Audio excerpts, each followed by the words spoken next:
નમસ્કાર. ક્યારે વિચાર્યું છે કે ઘરના દરવાજે બાંધેલું એક સુંદર તોરણ કેવી રીતે બને છે? એ બને છે નાના નાના રંગબેરંગી ફૂલોથી, એક પછી એક ગૂંથાઈને. બસ આપણું જીવન પણ કંઈક આવું જ છે. નાની નાની રોજની સારી ટેવો, એ જ તો ફૂલો છે. અને બધી ભેગી મળીને જીવનને એકદમ સુખી અને સુંદર બનાવી દે છે. તો ચાલો આજે આપણે આવી જ 33 સારી ટેવોના તોરણની વાત કરીએ. પણ મનમાં સવાલ તો થાય જ કે શું સાચે જ આટલી નાની નાની વાતોથી કોઈ મોટો ફેરફાર આવી શકે? મતલબ રોજ સવારે વહેલા ઉઠી જવાથી કે કોઈની થોડી મદદ કરી દેવાથી શું જીવનની આખી દિશા જ બદલાઈ જાય? સારો સવાલ છે. ચાલો આ સમજવામાં આપણે સાથે મળીને આ જ સવાલનો જવાબ શોધવાનો પ્રયત્ન કરીએ. તો આપણી આ સફર 4 મુખ્ય ભાગમાં વહેંચાયેલી છે. પહેલા આપણે દિવસનો પાયો નાખતી સવારની ટેવો વિશે જાણીશું. પછી જ્ઞાનના રસ્તે એટલે કે શાળાની ટેવો પર વાત કરીશું. ત્યાંથી આગળ વધીને સંબંધોને મજબૂત બનાવતી સામાજિક ટેવોને સમજીશું. અને છેલ્લે ચારિત્ર્યનું ઘડતર કરતા સારા ગુણો સુધી પહોંચીશું. ચાલો જોઈએ આ બધું એકબીજા સાથે કેવી રીતે જોડાયેલું છે. કોઈ પણ મજબૂત બિલ્ડિંગનો પાયો કેવો હોય? એકદમ મજબૂત, રાઈટ? બસ એ જ રીતે એક સારા દિવસ અને એક સફળ જીવનનો પાયો આપણી સવારની ટેવો પર જ ટકેલો છે. આ એ ફાઉન્ડેશન છે જેના પર આખા દિવસની ઇમારત બને છે. જુઓ તો આ પગલાં કેટલા સીધા સાદા લાગે છે, ખરું ને? સૂર્યોદય પહેલાં જાગી જવાનું, બ્રશ કરીને નહાઈ લેવાનું અને માતા પિતાને પગે લાગવાનું. પણ આ ફક્ત કામ નથી.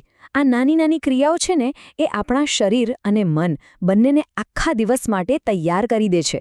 એકદમ શિસ્ત અને પોઝિટિવ એનર્જીથી ભરી દે છે. સમજો ને કે દિવસની સાચી શરૂઆત અહીંથી જ થાય છે.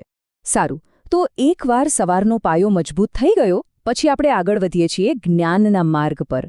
જીવનનો ઘણો મોટો હિસ્સો આપણે કંઈક ને કંઈક શીખવામાં વિતાવીએ છીએ અને એમાં શાળા સૌથી મુખ્ય છે. અને અહીં જે ટેવો કેળવાય છે ને, એ જ આપણા ભવિષ્યની સફળતાની દિશા નક્કી કરે છે. અહીં વાત ખાલી ભણવાની જ નથી, પણ શિસ્ત, આદર અને એકબીજા સાથે હળીમળીને રહેવાની પણ છે. ટાઈમ પર હોમવર્ક કરવું, ટીચર્સને માન આપવું અને ક્લાસના બધા મિત્રો સાથે ભાઈચારાથી રહેવું, આ બધી ટેવો માત્ર એક સારો સ્ટુડન્ટ જ નહીં, પણ એક સારો માણસ પણ બનાવે છે. આપણું જીવન કંઈ એકલા એકલા તો ચાલતું નથી. એ બીજા બધા લોકો સાથે જોડાયેલો છે. એટલે જ આપણી સામાજિક ટેવો, એટલે કે આપણે બીજાઓ સાથે કેવું વર્તન કરીએ છીએ, એ આપણા જીવનના તોરણનો એક બહુ જ અગત્યનો હિસ્સો છે. અહીં તો પસંદગી કેટલી સ્પષ્ટ છે જુઓ. એક બાજુ છે પોઝિટિવ કામો, જેમ કે સંપથી રહેવું અને બીજાને મદદ કરવી, અને બીજી બાજુ છે નેગેટિવ કામો, જેમ કે ઝઘડો કરવો કે જૂઠું બોલવું. પહેલો રસ્તો સંબંધોને મજબૂત બનાવે છે, જ્યારે બીજો રસ્તો સમાજમાં અને આપણા પોતાના મનમાં પણ અશાંતિ લાવે છે. પસંદગી આપણે કરવાની છે. પણ એક મિનિટ, આ સારી ખરાબ ટેવો આવે છે ક્યાંથી? એ આવે છે આપણા અંદરના ગુણોમાંથી. સાચી ટેવો માત્ર બહારથી દેખાતા કામો નથી, એ તો આપણા અંદરના ગુણોનું જ પ્રતિબિંબ છે. આ ગુણો જ એક એવા કંપાસ જેવું છે જે જીવનમાં દરેક જગ્યાએ સાચો રસ્તો બતાવે છે. અને આ બધા ગુણોમાં સૌથી પાયાનો સિદ્ધાંત છે સત્ય. સાચું બોલવું એ ખાલી એક ટેવ નથી, એ તો એક વ્રત છે. એ આપણા ચારિત્ર્યનો મુખ્ય આધારસ્તંભ છે, જેના પર વિશ્વાસ અને પ્રામાણિકતાની આખી ઇમારત ઊભી રહે છે. એક સારા ચારિત્ર્યની અસલી ઓળખ એ છે કે વ્યક્તિ ફક્ત માણસો માટે જ નહીં, પણ દરેક જીવ માટે દયા અને કરુણા રાખે છે. પ્રાણીઓ, પક્ષીઓ અને નાનામાં નાના જીવજંતુઓ પ્રત્યેની લાગણી આપણા હૃદયની વિશાળતા બતાવે છે.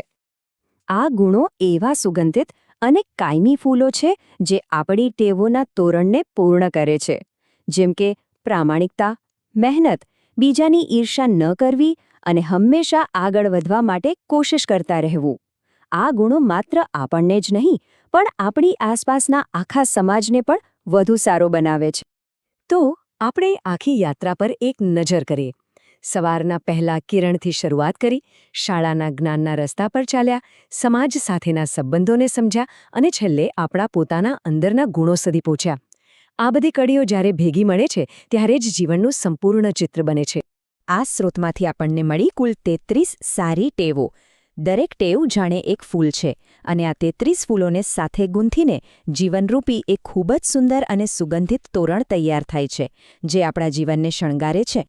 પણ આ બધી વાત જાણ્યા પછી સૌથી મોટો અને સૌથી અગત્યનો સવાલ તો એ જ છે કે શરૂઆત ક્યાંથી કરવી? આ 33 સુંદર ફૂલોની માળામાંથી એવું પહેલું કયું ફૂલ હશે જેને આજે જ, અત્યારે જ પોતાના જીવનના તોરણમાં ગૂંથી શકાય? એ પહેલું નાનકડું પગલું કયું હશે જે એક મોટા અને સુંદર જીવનની શરૂઆત બનશે? આ સવાલ ખરેખર આપણે સૌએ પોતાની જાતને પૂછવા જેવો છે.